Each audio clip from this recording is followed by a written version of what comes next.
থানা ওসি বলছেন? ও মনির ভাই, ভালো আছেন? আমি এই যে আজাদি আন্দোলন বাংলাদেশের আমির আতাউর রহমান বলছি। আজকে জি জি জি জি ওই যে আপনার ডামি অস্ত্র নিয়ে কি ওই লোকটা ছিল, নাকি সত্যি সত্যি অস্ত্র ছিল যে লোকটাকে গ্রেফতার করছিলেন? ডামি অস্ত্র না? আচ্ছা, ওনাকে কোন ধারায় মামলা দেওয়া হয়েছে? হ্যালো মনির ভাই। সন্ত্রাস মামলা দিয়েছে, সন্ত্রাস বিরোধী আইনে মামলা। সন্ত্রাস বিরোধী আইনে? জি জি জি। মানে ওই ধারাটা কি? অস্ত্র না, অস্ত্র ছাড়া দিয়ে থাকি ওই যে ওই ধারায় বিশিষ্ট এরকম সব ধারায় কভার করে না, বৈশিষ্ট্য এরকম যে অস্ত্র দেখিয়ে যেটা ভাইরাল হয়েছে আর কি। জি জি জি। আর কি ওই যে সে অস্ত্র প্রদর্শন করেছে এরকম বিষয়টা, এই বিষয়টা কোনো মহামারী কোনো বিষয় না, জাস্ট আইনের ধারায় কভার করা যায়। মানে এটা কি সন্ত্রাস দমনের 2009-এর কত কত? খেয়াল নাই ভাই, ওটা তো দেখে বলছে ভাই। মনির ভাই, মনির ভাই শোনেন, আপনি আপনার কণ্ঠ কাঁপছে কেন?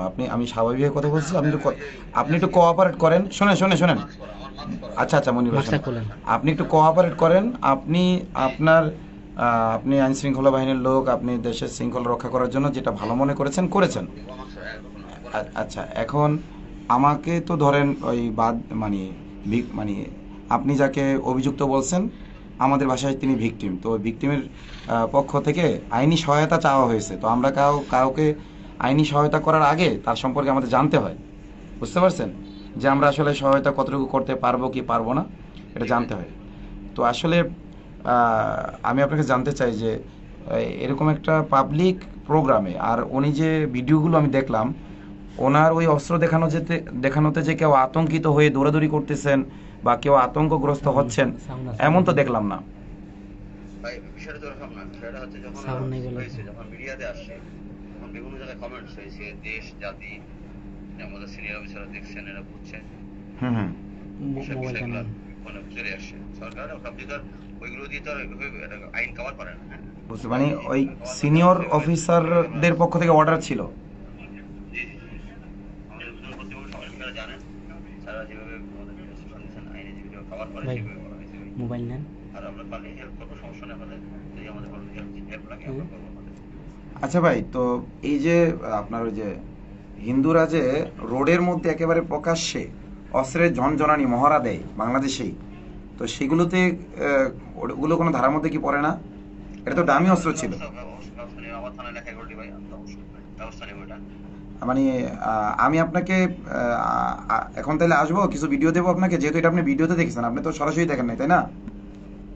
জি জি, আমি তো পরে আমরা পরে জানছি, ভিডিওতে দেখছি ভাই। ভিডিওতে দেখছেন তো আমি যদি কিছু ভিডিও দিই যে হিন্দুরা সরাসরি প্রকাশ্যে অস্ত্র নিয়ে মহড়া দিচ্ছে, আহ, তো আপনি কি তাদের গ্রেফতার করতে যাবেন এখন?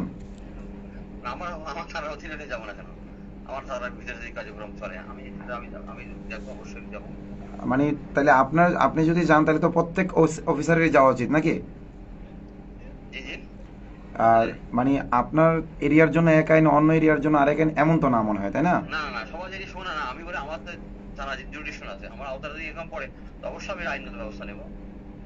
সিনিয়র অধিকার কর্তৃপক্ষের নির্দেশে অবশ্যই আমি এটা আইনগত ব্যবস্থা আচ্ছা, নেবো। ঊর্ধ্বতন কর্তৃপক্ষের নির্দেশে, মানে ঊর্ধ্বতন কর্তৃপক্ষের নির্দেশে আমি এই যে এইটা না আমাদের জুলাইয়ের পূর্বে ছিল যে ঊর্ধ্বতন কর্তৃপক্ষের নির্দেশে আপনারা এটা করছেন।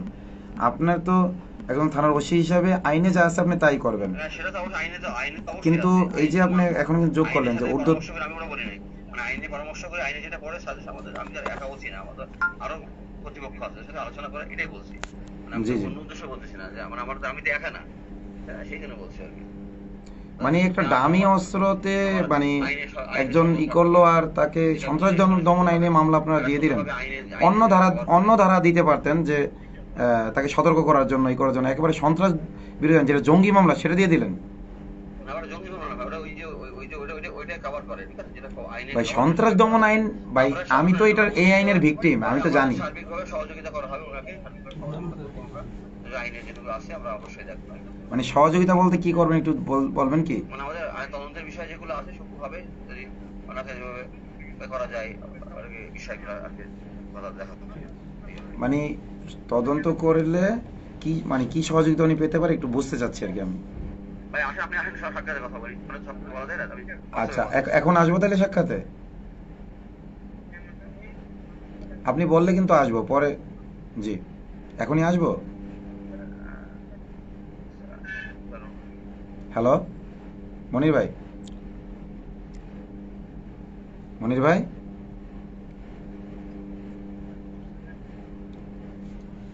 আপনি আসতে পারেন, সমস্যা নেই ভাই। হ্যালো, সালাম। হ্যালো এখনই আসবো?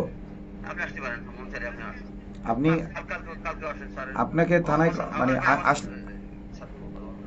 আমার কথা বলে, আমার স্যার আছে, কথা বলেন ভাই। দেন দেন, ওই যে জি স্যার আছে। দেন দেন জি স্যার। জি, সালাম আলাইকুম ভাই। ওয়ালাইকুম আসসালাম। এসি উত্তরা বলছিলাম ভাই। ও ভালো আছেন? ভাইয়ের নাম কি? ভালো আছি ভাই। জি, আমি এসি উত্তরা ছাড়লাম। কে বলছেন কাহিনী ভাই? আমি আজাদি আন্দোলন বাংলাদেশের আমির আতাউর রহমান বিক্রমপুরী বলছি। ও আচ্ছা আচ্ছা, হ্যাঁ, কি অবস্থা ভাই? আমি ওই যে একটা ডামি অস্ত্রের কারণে সন্ত্রাস দমন আইনে মামলা দেওয়া হয়েছে, নিউজে দেখলাম আর কি। হ্যাঁ তো এইটার জন্য ফোন দিলাম যে হ্যাঁ। আসলে লোকটা বেকুফি করছে, বোঝা যাচ্ছে যে সে একটা মিছিলের মধ্যে এভাবেই করা হয়তো ঠিক হয়নি, কিন্তু এই জন্য কি সন্ত্রাস দমন আইনে মামলা হয় তার নামে? ভাই এটা হবে কিনা সেটা হলো আপনি আসেন, আপনি থানা আসেন, তো আসতেই যাচ্ছেন, আসলে এই নিয়ে কথা বলা যাবে ভাই। আচ্ছা, তাহলে আমি একজনকে পাঠাইছি, হ্যাঁ, আপনি তাকে কোঅপারেট করেন। মাওলানা আলতাফ ঠিক আছে হোসেন, ভাই। উনি বৈষম্যহীন কারামুক্তি আন্দোলনের কেন্দ্রীয় জয়েন্ট সেক্রেটারি। হ্যাঁ, আমরা তো আছি, আমরা এখানে আছি, থানায় আছি ভাই। জি জি, যাচ্ছেন, ওনাকে একটু আইন কানুনগুলো একটু বুঝাই দিন। আরেকটা বিষয় হলো, ওই যে হিন্দুরা যখন রাস্তায় প্রকাশ্যে ধারালো অস্ত্র নিয়ে প্রদর্শনী করে, ওইটা কি কোনো আইনে পড়ে নাকি ওদের জন্য ছাড় আছে আলাদা? না, এটা ভাই আমাদের এটার সাথে তো এটা রিলেটেড না ভাই। না না, আমরা গতকাল একটা যেটা মিছিলে যেটা হয়েছে ভাই, জি জি, এটা তো ওই যে শ্মশান পূজার নামে যেটা করা হয়, একবারে অস্ত্র নিয়ে যেটা মহড়া দেওয়া হয় শ্মশান পূজার নামে, ওইটার ব্যাপারটা বলতে চাচ্ছি আর কি। ঠিক আছে, আপনি আসেন, আপনি না না, ওইটা কি আইনের মধ্যে পড়ে কিনা এটা জানতে চাচ্ছিলাম। আপনি আসেন, আসলে কথা হবে ভাই। আচ্ছা, আমি লোক পাঠাইছি, ওনার কাছে উনি ইনশাল্লাহ আপনার ওনাকে একটু এই আইন কানুনগুলো একটু বুঝাই দেন, হ্যাঁ। ঠিক আছে, উনি যদি আমাকে বুঝাই না পারে তাহলে হয়তো আমিও আসবো, আসতে পারি। ঠিক আছে ভাই। মাওলানা আলতাফ হোসেন, হ্যাঁ, বৈষম্যহীন কারামুক্তি আন্দোলনের, হ্যাঁ, উনি যাচ্ছে। ঠিক আছে, সালাম। কেটে দিয়েছেন? আচ্ছা, আচ্ছা আচ্ছা, এটা ওই আপনি আপনি কি রেকর্ড করছেন? আচ্ছা, তো আপনি আপনার প্রিয় দেশবাসী, সাউন্ড গেছে এখন? হুম হুম। আপনারা শুনতেছিলেন যে আমি ওসির সাথেও কথা বললাম, ডিসির সাথেও কথা বললাম। তো আসলে এই যে মুসলিমদের ক্ষেত্রে তাদের আইন কানুনের আসলে অভাব হয় না, মুসলিমদের ক্ষেত্রে তাদের আইন কানুনের অভাব হয় না, কিন্তু যদি অমুসলিম হয় তখনই তারা আইনের কোনো ধারা খুঁজে পায় না।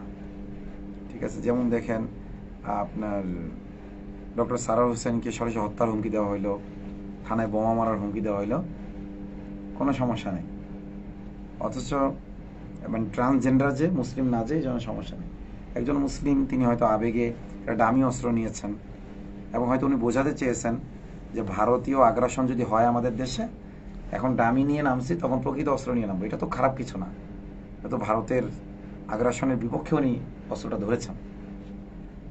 কিন্তু তিনি যেহেতু মুসলিম, এখন আইন মানে যত ধারায় তাকে ফেলানো যায় এবং যত কঠিন ধারা দেওয়া যায়, এই প্র্যাকটিস হাসিনার আমলে চলেছে। এই প্র্যাকটিস আমরা দেখতে চাই না। আর এই প্র্যাকটিস দেখতে দেখতে